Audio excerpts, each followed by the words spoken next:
adding unlike fractions in mixed numbers. And this first problem, we're going to circle the unlike fractions that do not belong in the set. So looking at it, unlike means that the denominators are not the same. Like fractions have the same denominator. They have the same equal parts to make up that one whole. So we're looking for unlike fractions, fractions that are not the same. So looking here, I have sevenths and I have another sevenths. So I can see that these are like fractions.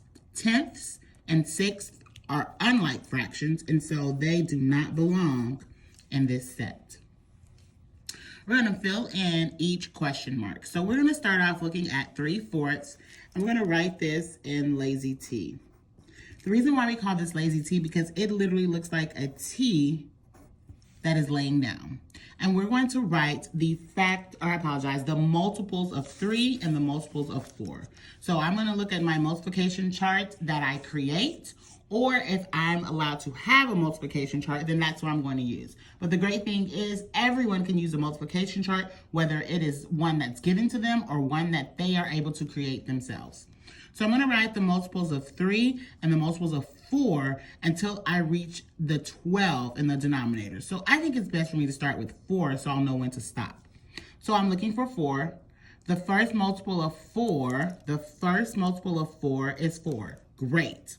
The second multiple of 4 is 8. So I'm going to write that. The third multiple of 4 is 12. Well, my goal was to reach 12 as the denominator. I have reached it. So now I'm going to write the multiples of 3. The first multiple of 3 is 3. The second multiple of 3 is 6. And the third multiple of 3 is 9. So I can see for this case, the question mark can be represented with a 9 because the equivalent fraction is 9/12. I'm going to do the same here for 7/8.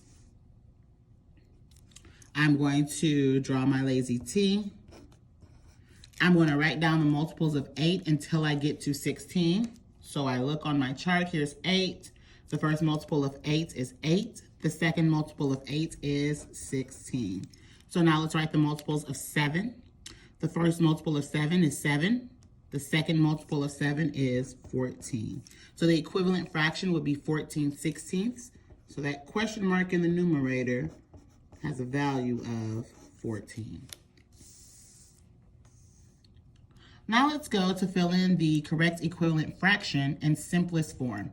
So I noticed that these are counting what appears to be in tenths. So let me see if that pattern really follows. What makes me think that is that I see a 5 and a 6 right next to each other. So I'm thinking this might be 7, 8. Okay, so it's following the pattern. Let me go and see. So I'm going to write this as 0 tenths. This is 1 tenth, 2 tenths, 3 tenths, 4 tenths, 5 tenths, 6 tenths, 7 tenths, 8 tenths, 9 tenths, and this is 10 tenths, our whole. So now I'm going to go and I'm going to look. I have 2 tenths. So that means I have space for 10. So let's get out those counters. 1, 2, 3, 4, 5, 6, 7, 8, 9, 10. I have space for 10 and 2 of them should be shaded. So I'm going to turn all of these and I'm going to use red as my shading color. So I have all of these represented for a space of 10. 2 are shaded. So I have 2 that will be shaded. Let me go ahead and turn those to shaded. And everything else will remain unshaded. And again, I'm using red to represent the shaded portion. So I see that there are 1, 2, 3, 4, 5, 6, 7, 8, 9, 10. Perfect. And 2 of them are shaded. So looking at this, I want to make it so that I arrange these pieces where the groups look exactly the same. What do I mean by that? Well, if I were to take this and spread this out just a little bit, I can see that I was able to make 1, 2, 3, 4, 5 in a group, 1, 2, 3, 4, 5 in another group. And these groups look exactly the same. They have space for 5 with 1 shaded. Space for 5 with 1 shaded. So I'm going to write that. I have space for 5, that's my denominator, and in each space of 5, I have 1 shaded. So 2/10 has an equivalent value of 1/5. So now let's look, we have space for 10. So here are our 10, and 5 of them should be shaded. So I'm going to take it, and I'm going to shade in 5.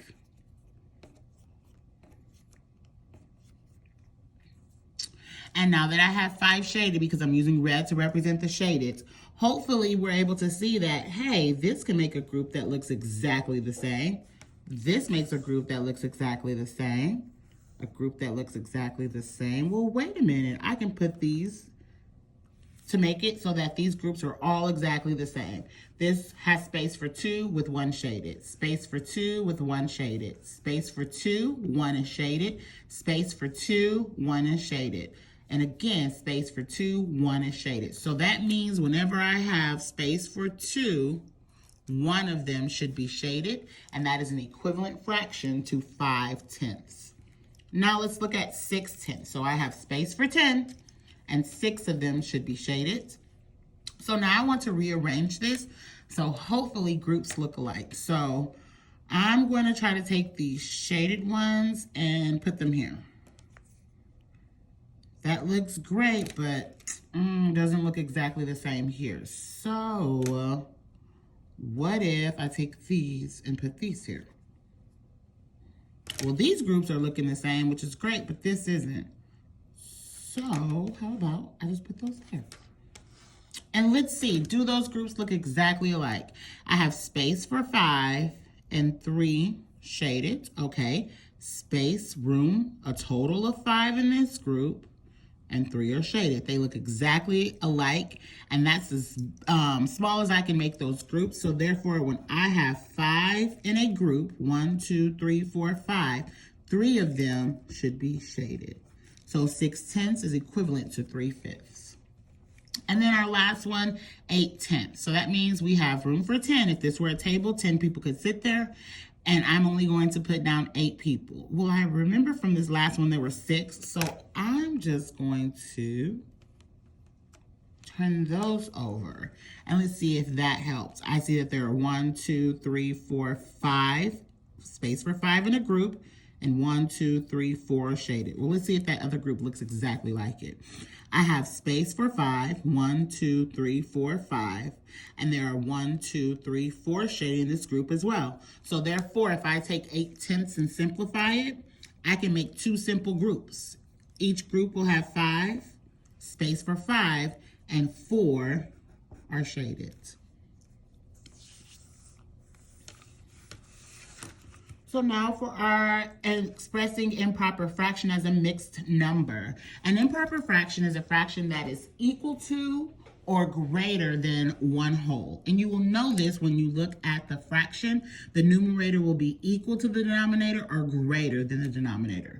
So we're literally going to draw this out so we can see how this is working. So this is saying, let's pretend like we have tables for students to sit at.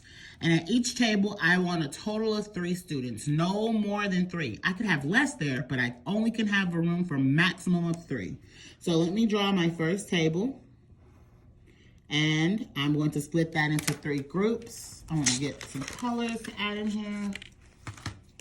So on our first table that can fit 3 students, and I have 10 students that I need to find a seat for, I can put 1 student, 2 students, 3 students. So that means this table is full. I had space for 3, and I put 3 students there. Well, I have 10 students, and I've only had 3 students sit down. So let me get another table. And each table can fit 3. So I've already put 3 students to sit down. Let me see. I can put down another student, a second student, a third student. So that means I had space for 3, thirds and I sat down 3 students. So far, I can see that I was able to sit down 1/3, 2/3, 3/3, 4/3, 5/3, 6. I was able to sit down 6 students, but I'm supposed to sit down 10. So that means I need to get another table that fits 3 students. And let's go ahead and keep seating some students. So I have 3 students seated here, 3 students seated there. Let me get some more students. So this is 7, 8, 9. So I was able to sit down 3 students at a table that fits 3. So 3 students can fit there, and I filled it up with 3 students. So now I have 1/3, 2/3, 3/3, 4/3, 5/3, 6, 7, 8, 9. But I'm supposed to have 10. So that means I need to get another table that can fit 3 students.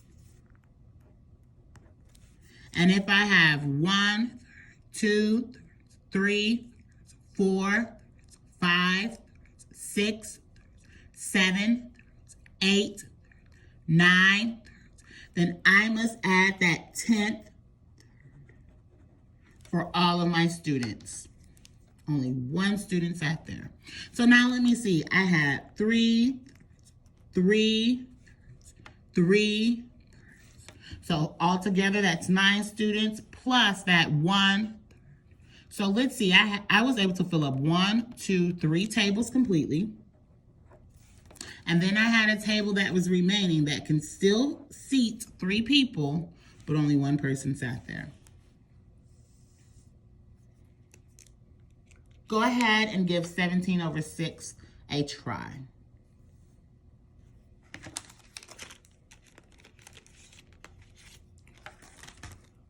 We're going to move to our last one, which is express each improper fraction as a mixed number. So this is where we're moving backwards. We're going to take this mixed number, which is a whole and parts. We call those mixed numbers because it's a mixture of whole numbers and parts, fractions, pieces. And we want to write it as an improper fraction. And hopefully you remember from the previous problem that an improper fraction is a fraction that is equal to or greater than 1 whole. So looking at this one, it says we have 1 and 4/6. So that means we're going to make sure that there's space for 6 at every one of our wholes because that's what the denominator tells us. So here's our table. I'm going to put that table so that it's split into 6 equal parts because that's what the denominator tells us. This 1 tells us, hey, you should have that table completely filled. So I have 1, 2, 3, 4, 5, 6. So for this one, I have 6, 6, 6 considered this table. That's for the 1 whole. Now let's look at the fractional parts. I still need this whole table. It still needs to be broken into 6 equal parts. And now I'm going to fill up with however many students there are. So I have space for 6, but 4 are going to sit down. So I have 1, 2, 3, 4. So I can see I had space for 6. That's the denominator tells us. And 4 students sat down. So let's count and see how many students sat down. 1, 2, 3, 4, 5, 6, 7, 8, 9, 10. So we had 10 6 sits down to make that an improper fraction. Go ahead and try that last one yourself. Looking at this example, we're going to add 1/3 and 4/9. When we see the word and in this situation, we know that we are finding a sum, a total. We are putting them together. So to add 1/3 and 4/9, we have to rewrite them as like fractions by finding a common denominator. So we want that denominator to be the same. The type of common denominator that we want is the least common multiple or least common denominator. When we write the multiples of the denominator, when are they the same at the least amount? So this is the least common multiple of the two denominators. The first common multiples of 3 and 9 is, well, let's go ahead and work that out to see. So I'm going to use the lazy T. I'm going to write down the fraction 1/3. And I'm going to write the multiples of 1 and the multiples of 3 until I get to 9. How do I know 9 is going to be our least common multiple? Because I know that 3 is a factor of 9. So I have 3. I'm going to look at my chart. 3, first multiple is, the multiples of 3 with the first one is 3. Our next one is 6, so I'm going to write that. Our third multiple is 9. So I have arrived at our least common multiple. The multiples of 1, 1 plus 1 is 2. 2 plus 1 is 3. So I'm going to use 3/9 in place of 1/3 because 3/9 is equivalent to 1/3. The first common multiple of 3 and 9 is 9. That's when they were the same. So just like the previous problem, I'm going to create my own bar, my own strip diagram so that I can make sense of it. So I'm going to create my bar. And I know that instead of 1/3 plus 4/9, I'm going to use the equivalent fraction of 1/3, which is 3/9. Since 4/9 already has our common denominator of 9ths, I'm going to leave that as 4/9. So now I'm going to come to my bar. I'm going to look at my denominator in the fraction, which tells me how many equal parts this bar should be split into. So I'm going to split this into 1, 2, 3 equal parts. But then I'm going to go in and I'm going to split each one into thirds. I'm doing that because I know that this would be 3 pieces. And when I see 1, 2, 3 here, here's my next portion of 3 pieces. I'm going to look at my last one and have my 3. And I know altogether that this should be 9, but I'm going to count just to make sure. 1, 2, 3, 4, 5, 6, 7, 8, 9 ninths. Perfect. That's my whole bar. So now I'm going to shade in 3 of the ninths. So 1 ninth, 2 ninths, 3 ninths.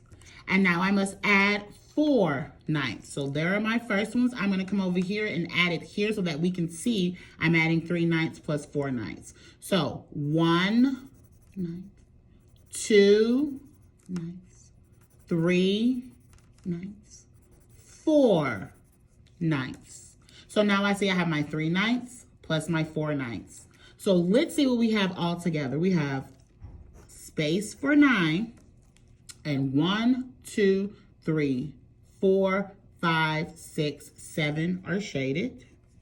So for us, it is 7 ninths when we add 3 ninths plus 4 ninths. With this problem, we are taking 1 1/2 and we are adding that with 1 2/5. You can see on this one, they've given us a model. But if at any time they do not give you a model, please know that you can go ahead and draw your own model to make sure that you have a complete understanding. So looking at this, since we are dealing with mixed numbers, a mixed number is a whole number and a fractional part. Since we are dealing with those, we want to first look at just the whole. So when we're adding mixed numbers, the first thing we're going to do is add the wholes. So in this case, I have 1 whole plus another whole. That's going to give me 2 wholes. Now we have to rewrite the fractional parts as common denominators. What do I mean? They're unlike fractions. We know that because this 2 in the denominator is not like or the same as this 5 in the denominator. So we have to rewrite the fractional parts as common or like fractions. And that means our denominators must be the same. So the common denominator, our first common multiple of, what are we looking at? We're looking at 2 for our denominator, and we're looking at 5 for our denominator. So we need to see what the first common multiple is. So I'm going to tell you, for me, I'm going to go to my lazy T. I'm looking for the first common multiple of 2 and 5. Just want to write these out. And you know what? Just to make sure that I'm not doing anything confusing, I'm going to keep these separate. I'm going to have 2 and 5. I'm not going to use the lazy T because that lazy T strategy is used for equivalent fractions. And I don't want you to think that that 2/5 is this fraction here. I want you to see that we're writing the multiples of 2 for this denominator and 5 for this denominator. So I'm not going to use lazy T because I don't want to provide confusion. So I'm going to start at the number 2 and I'm going to write the multiples. I see for number 2, the first multiple is 2, next is 4, next is 6, next is 8, and I'm noticing, oh, the pattern is we're adding 2 every single time. 2 plus 2 is 4, 4 plus 2 is 6, 6 plus 2 is 8. 8 plus 2 is 10. So I'm going to go ahead and write those. 2, 4, 6, 8, and 10. So now I'm going to look for the multiples of 5. So I go to my 5. 0 plus 5 is 5. 5 plus 5 is 10 because we're adding 5 over and over. So our next multiple is 10. So now looking at this, I noticed that 5 has a multiple of 10 and 2 has a multiple of 10. They have a common multiple, and that's the least common multiple. So 2 and 5's first or least common multiple, the first one that's the same, is 10. So that means I'm going to now use the lazy T for 1/2 and the lazy T for 2/5. So for 1/2, my goal is to get to 10. So I know I'll have 2, 4, 6, 8, and 10. So I'm just going to write the multiples of 1. Oh, I can do that because that's where I count every day. So 1 plus 1 is 2. 2 plus 1 is 3. 3 plus 1 is 4. 4 plus 1 is 5. So instead of 1/2, I'm going to use 5/10. So looking here, I have 2 wholes plus, what am I going to use instead of 1/2? 5/10. Now let's see what's going on with 2/5. So I know for 2/5, my denominator went to 10. I'm going to write the multiples of 2. 2 plus 2 is 4. So for 2/5, I'm going to use the equivalent fraction of 4/10. Well, for those who need a visual, which is absolutely nothing wrong with that, I'm going to draw a bar. And in this bar, I'm going to take it and split it into 10 equal parts.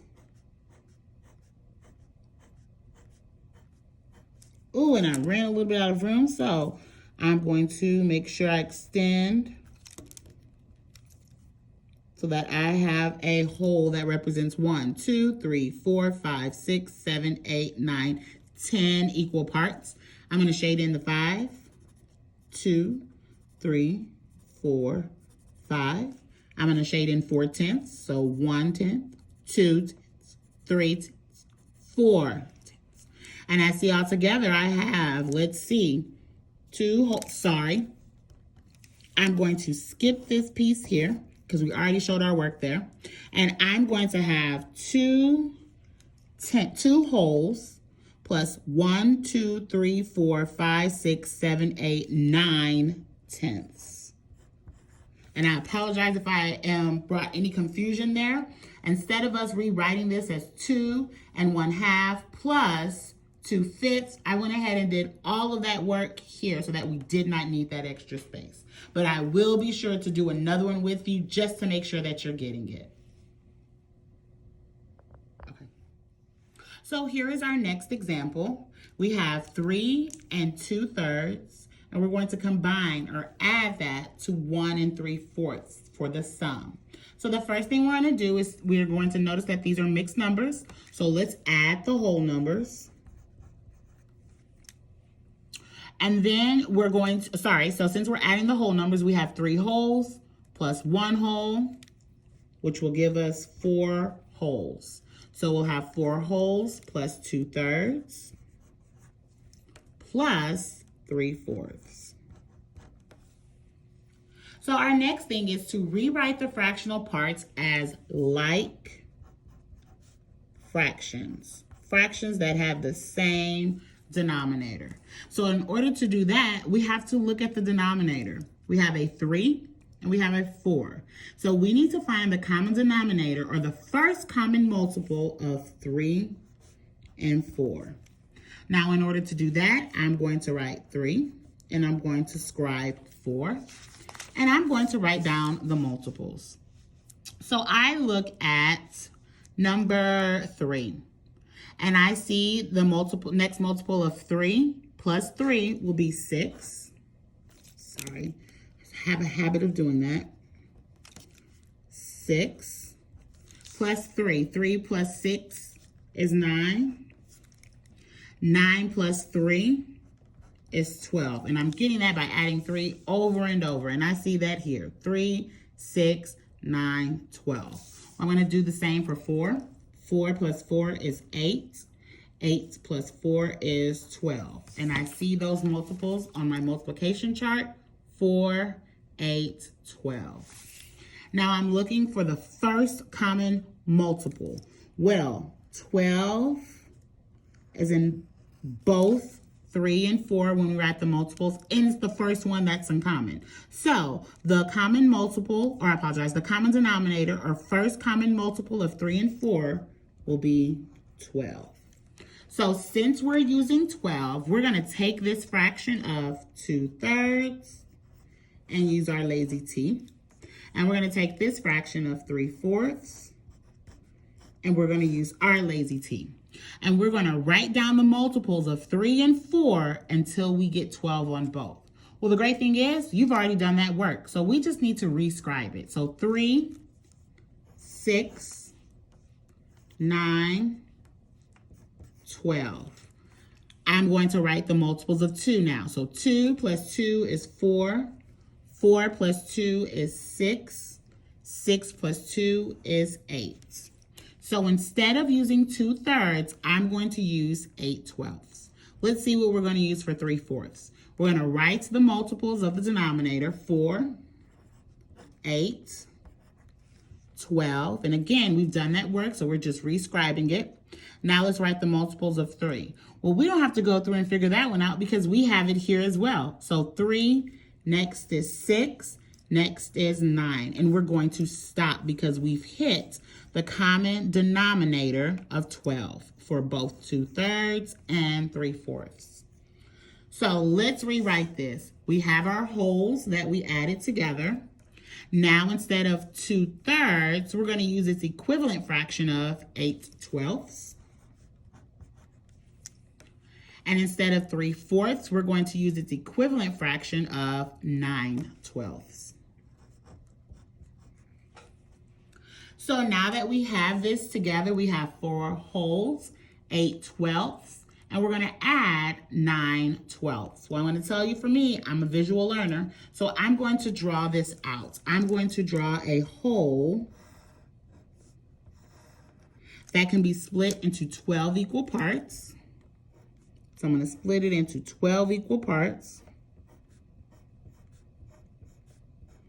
I'm going to count them to make sure.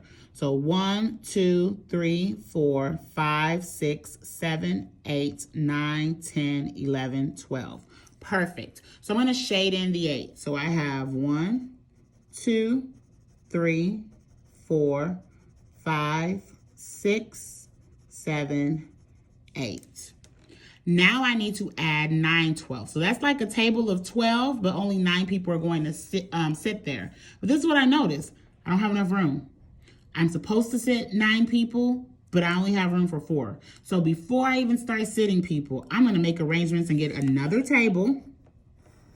Has to be the same size as that first table. Says we have to split them into 12. So I'm going to go ahead and split this into 12s as well. I'm going to try to use the same lines before.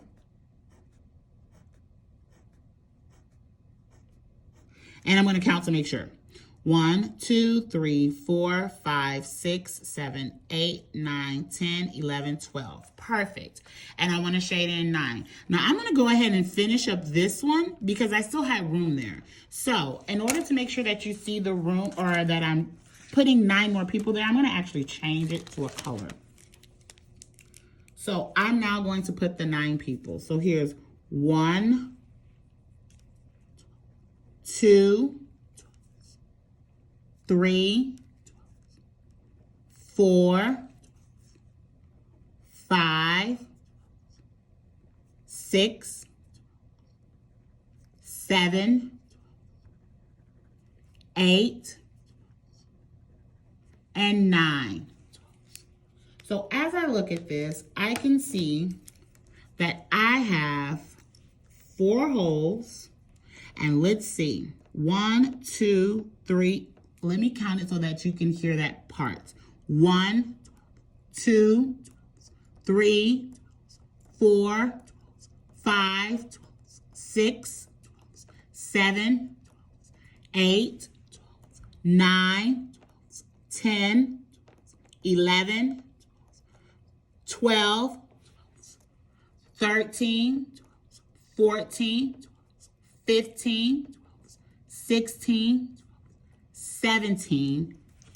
So I have 17 people that want to come and sit down, and I have to put them in groups of 12. So we have 4 and 17 twelfths. Well, I can look here and see that this is an improper fraction, or a fraction that's equal to or greater than 1 whole. I know that it's greater than 1 whole because I have room for 12 people to sit down, but there are 17 people. So I'm going to need 1 whole table plus another table to sit down those people that are left over. So this is 1 whole because it has room for 12 and 12 people sit down. So that is 1 whole. So instead of us having 4 holes, we actually have 5 holes now because we had 17 people that want to sit down and we only have room for 12 at each table. So we have 1 hole added on to that 4, which makes it 5 holes. Now let's look at this part. There's room for 12. 12 people can sit there, but only 1, 2, 3, 4, 5 will sit there. So 5 and 5 twelfths will be our sum. That's it.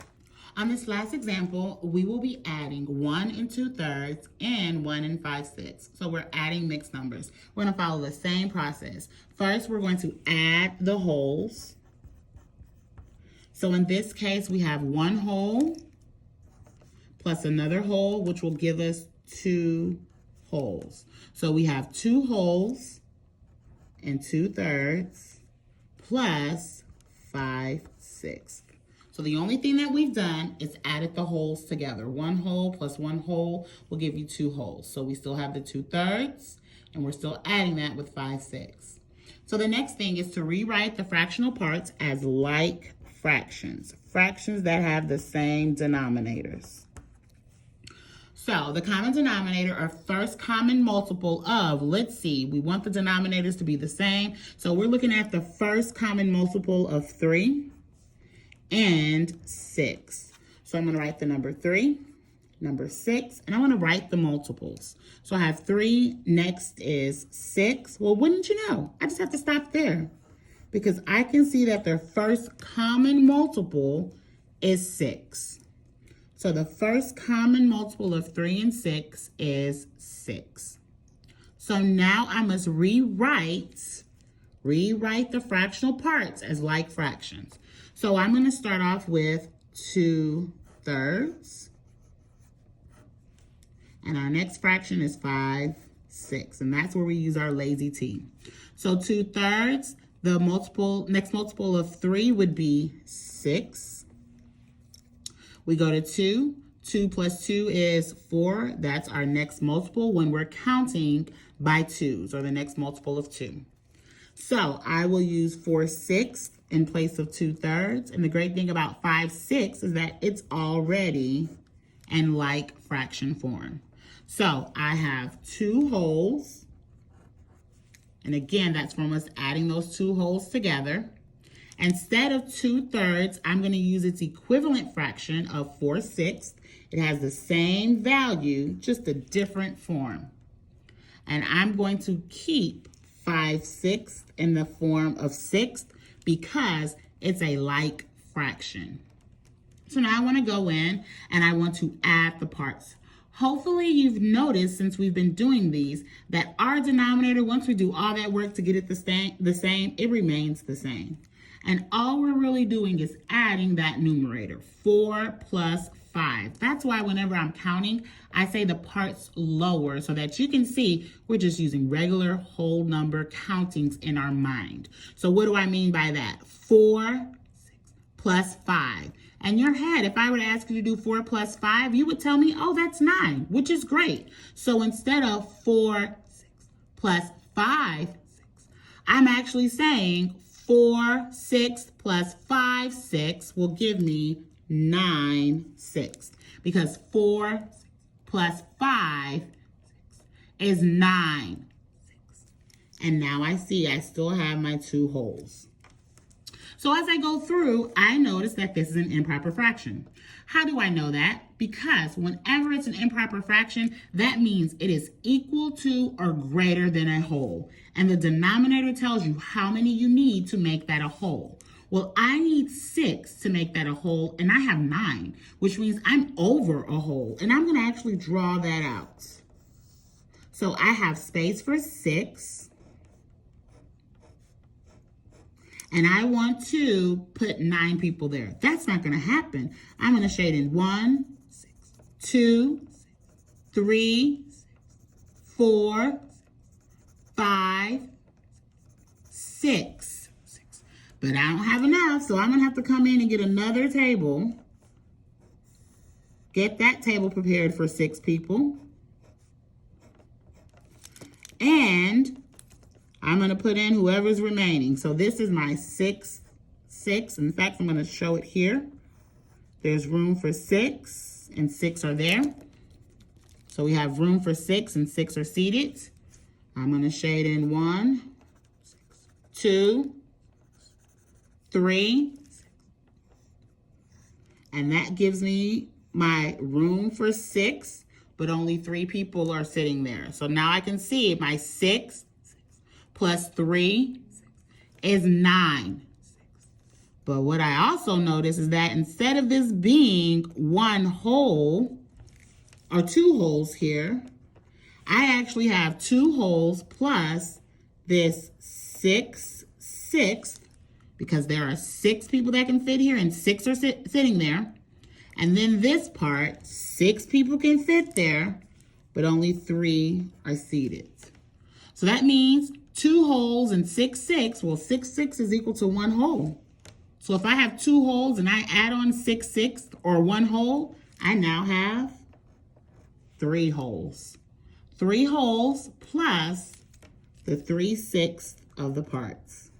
Now here's the thing that's really crazy. That's not our final answer, because we can put this in simplest form. What do I mean? If I have 1, 2, 3, 4, 5, 6. I have room for 6, but only 3 are going to sit down. So I'm going to shade in 1, 2, 3. I have 3 shaded in. out of the total of 6. And I want to put these into equal groups. Well, this is what I noticed. This group matches here. All of these groups look exactly alike. So that means, and I'm going to move this over so we can see.